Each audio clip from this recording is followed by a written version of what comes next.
Your body is constantly talking to you. It sends these little nudges, these quiet whispers. But life is busy, right? And it's just so easy to tune them out. Well, today, we're going to tune back in. We're going to learn how to listen to some of the most critical and honestly, most frequently missed signals our bodies send. It all starts with a condition that loves to start in silence. What we're talking about is type 2 diabetes. And the scale of this is, well, it's staggering. Get this, a massive 90 to 95% of all diagnosed cases of diabetes are type 2. So this affects millions and millions of people. But the crazy thing is, it often starts so quietly you never even know it was there. And that really is the million-dollar question we're diving into, isn't it? These signals, they don't just show up overnight. They tend to build up slowly over years. So the real question is, are we paying enough attention to notice them before they start shouting? Okay, so to understand the signals, you first have to understand what's causing them. Type 2 diabetes is a bit like a storm brewing way off on the horizon. It's an unseen threat that gathers strength long before you ever feel the first drop of rain. So what is it exactly? Well, it pretty much boils down to a problem with a really important hormone called insulin. Either your body's cells start ignoring it, or your body just can't make enough of it to get the job done. Either way, the result's the same. Sugar starts to build up in your blood instead of going into your cells where it's needed for energy. And this is exactly why it's so tricky.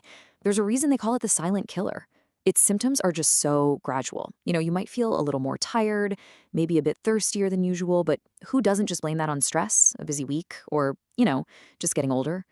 The real danger is that while you're brushing these things off, that high blood sugar could be quietly causing damage to your body.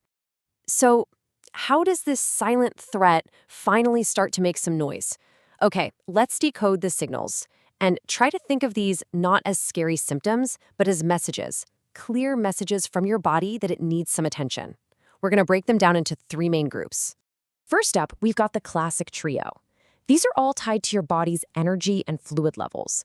You might notice you're running to the bathroom way more often, especially at night. Naturally, that can make you dehydrated, which in turn triggers this constant, nagging thirst that you just can't seem to quench. And because your cells aren't getting the sugar they need for fuel, your body keeps sending out hunger signals, even right after you've eaten, which of course just leaves you feeling tired all the time. Next are the signals you can actually see. High blood sugar can mess with your circulation and nerves, which means little cuts or scrapes that used to vanish in a few days now seem to stick around for weeks. Your vision might get a little blurry, and no, it might not be time for new glasses. It can actually be high sugar levels causing the lenses of your eyes to swell. And then there's a really big one. You might notice these dark, sort of velvety patches of skin, especially in places like your neck or armpits. That is a classic sign of insulin resistance. And finally, we have the signals you can actually feel. Over time, high blood sugar can damage your nerves, and that can lead to a weird tingling or numbness, especially in your hands and feet. All that extra sugar in your system also creates, well, a perfect environment for yeast to grow, which can lead to infections that just keep coming back. And poor circulation, that can make your skin really dry and itchy, especially on your lower legs. Our sources use a really vivid description for that nerve feeling. It's not just a lack of sensation. It's often described as feeling like ants crawling on your skin. That strange, creepy, crawly feeling is often the one signal that's weird enough to make someone finally say, okay, something isn't right, and book a doctor's appointment. So, we've just covered the what. Now let's get into the why. Because understanding the simple mechanics behind these signals, that's the key to really getting what your body is trying to tell you. And this analogy is just brilliant for explaining the core problem. Think of insulin as a key. Its whole job is to unlock your body's cells so that glucose, which is sugar, can get inside and be used for energy. But with insulin resistance, it's like the lock on the cell's door gets all rusty and jammed. The key's there, it's trying to work, but the door just won't open. And the result? All that glucose gets locked out of the cells, stranded in your bloodstream.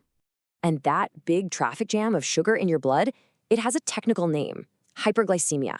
It's the direct result of that insulin resistance. It's not that you don't have fuel, you've got plenty. It's that the fuel can't get where it needs to go. And this state of hyperglycemia is what triggers every single one of those signals we just talked about. Let's just connect the dots here with a perfect example.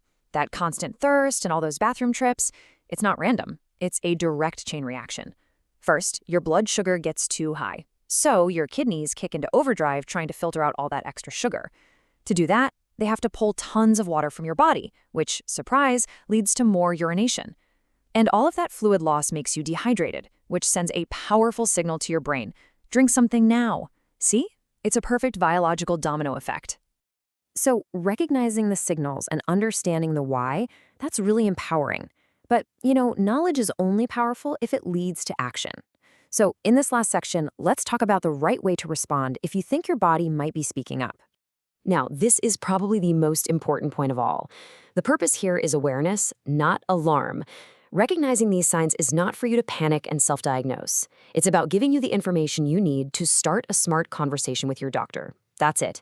They are your partner in this, and catching something early is the single most powerful thing you can possibly do for your long-term health. And to help you get ready for that conversation, let's just quickly peek at how blood sugar is measured. Doctors use a unit called millimoles per liter. You can see here on the chart that a fasting level, that means before you've eaten, should ideally be under 5.5. A number over 7.0 is typically an indicator of diabetes. You don't need to have this memorized, but just having a basic grasp of the numbers can make that talk with your doctor so much more productive. Okay, and one more really critical point. You've probably seen those home blood sugar monitors in drugstores. It is vital to understand what they are for. Those devices are for people who have already been diagnosed to help them manage their condition day to day. They are absolutely not a tool for diagnosing yourself. An official diagnosis has to come from a doctor based on proper lab tests. End of story. So we end right back where we started. Your body is always communicating. These signals, they aren't a final verdict. They're an invitation to have a conversation about your own health. So the question really isn't whether your body is talking, it's, are you ready to listen?